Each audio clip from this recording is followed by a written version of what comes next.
What is up, Out the Mud? Okay, your girl did it. She finally made some soap. So, as you guys know, my first attempt at soap making was a complete fail because I was all rushed and I wasn't prepared and I was just not in the right headspace to be making soap, okay? So I corrected the error of my ways. I let several weeks go by, cleared my calendar, got a lot of the things taken care of that needed to be taken care of so that I could focus, okay? I was prepared. I used a very simple recipe.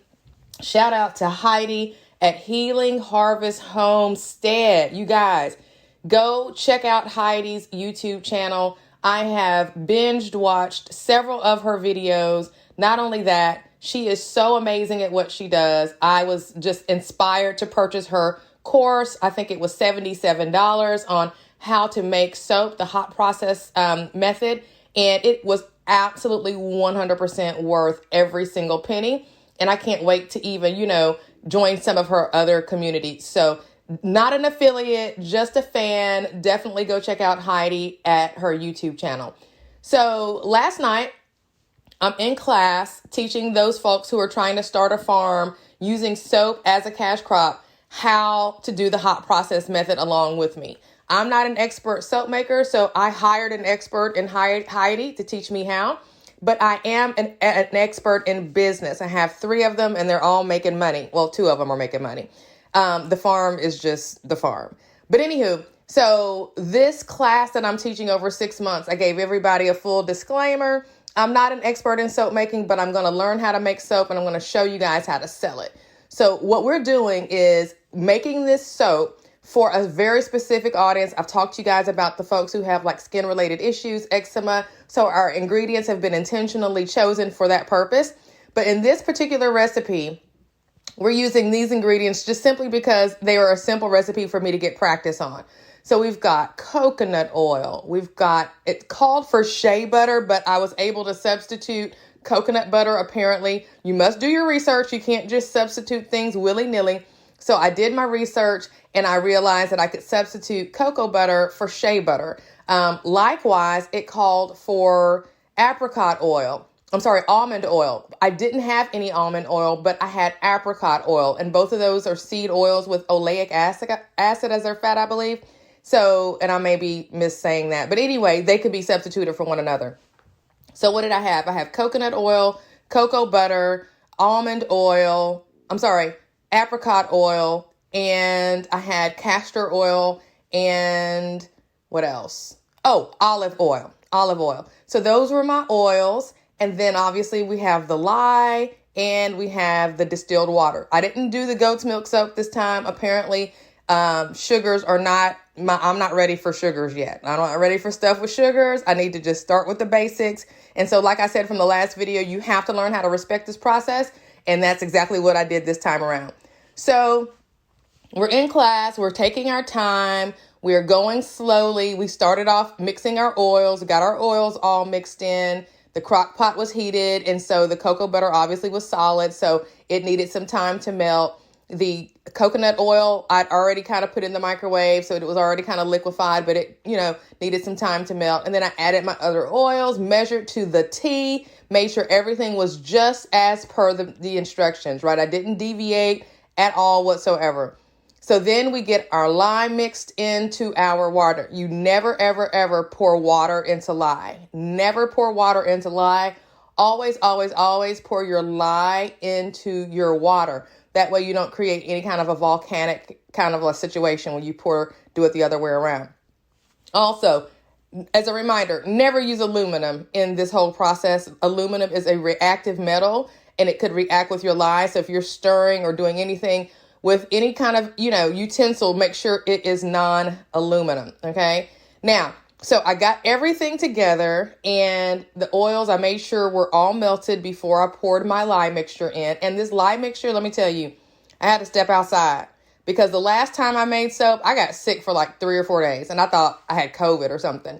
But I think it was because as I was mixing the lye, I was talking and breathing in those fumes. And that was not a good idea. And I didn't have on a mask.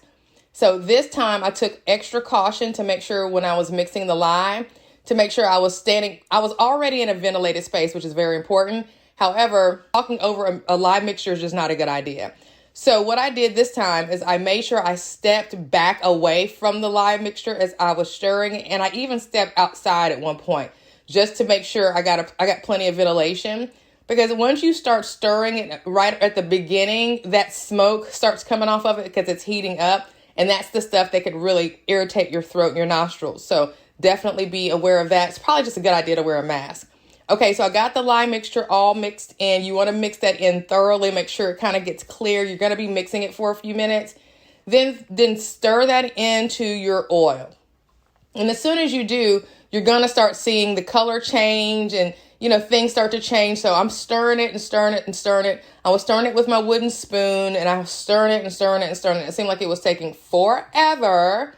So I decided to use my hand mixer to, kind of accelerate the process because, I'm impatient.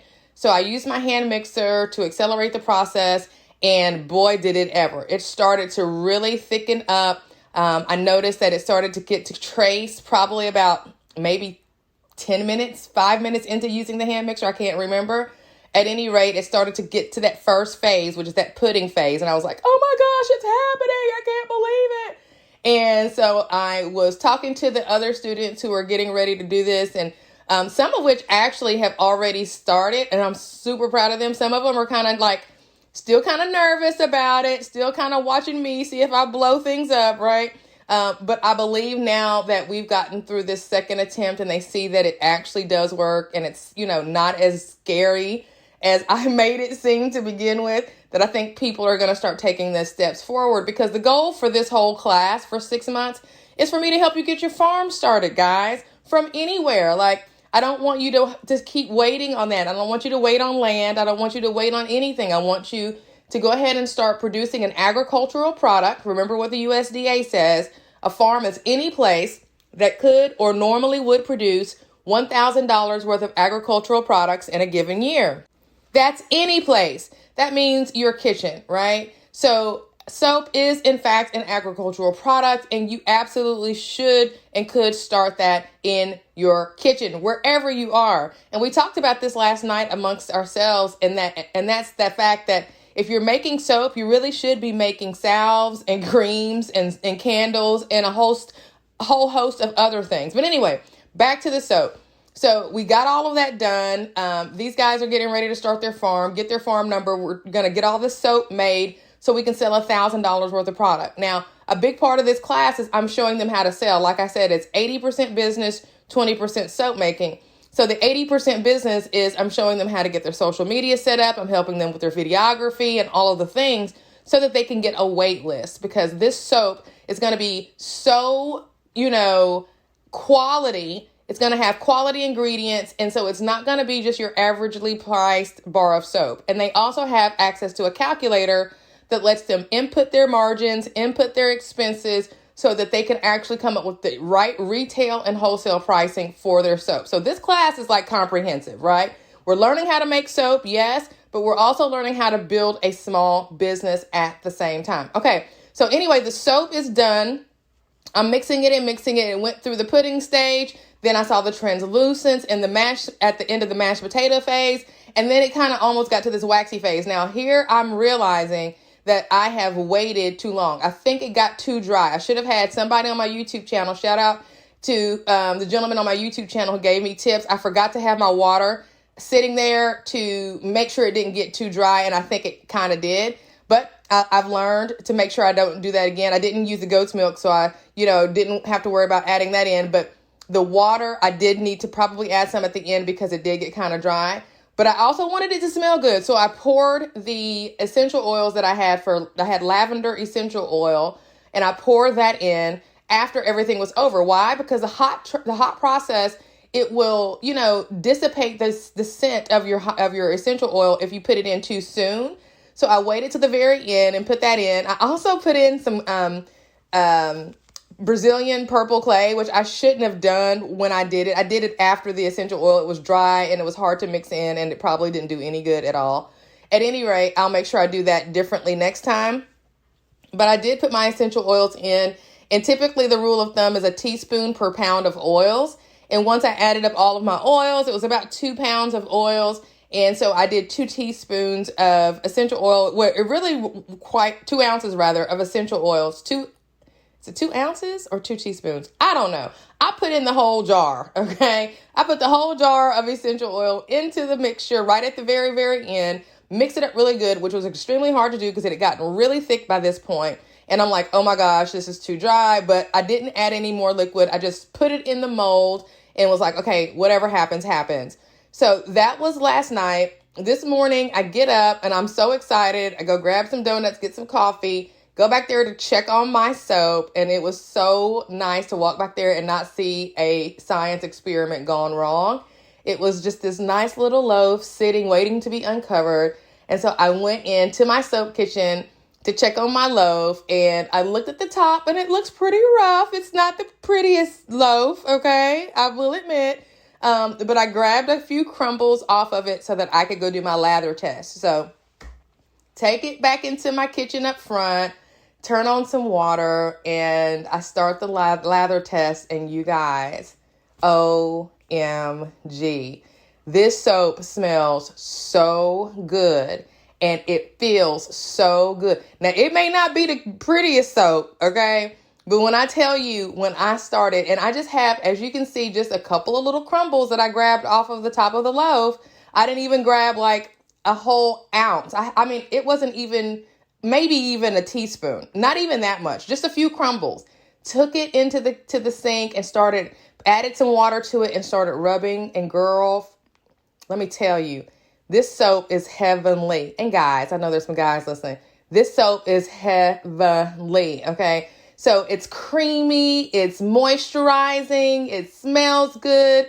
I cannot wait to use it in the shower. And I am just proud of myself because I finally did it. I made soap using this hot process method, allowed me to use it the next morning. Cold process method would mean that I don't have to wait several weeks for it to cure. But the cold process method does have some pros. You can make a lot prettier, more aesthetically, pleasing bars of soap using that method. However, I like to hurry up. I'm like impatient if you haven't learned that about me by now. I am very impatient. So the hot process method works for me. Plus, for this particular class, we need to sell this stuff. So we ain't got weeks and weeks and weeks to wait on soap for soap to cure. So that's another reason why we're focusing on the hot process method. I'm glad I didn't have to throw away my crock pot. I thought I was going to have to throw away my crock pot from the last issue, but I was able to use some vinegar and get it cleaned. Another big tip, keep some white vinegar, get gallons and gallons of the stuff if you're going to start making soap. And I cannot recommend soap making enough. Like, the process is just very relaxing and it's kind of empowering because, the soaps that we buy from the store have a whole bunch of crap in them.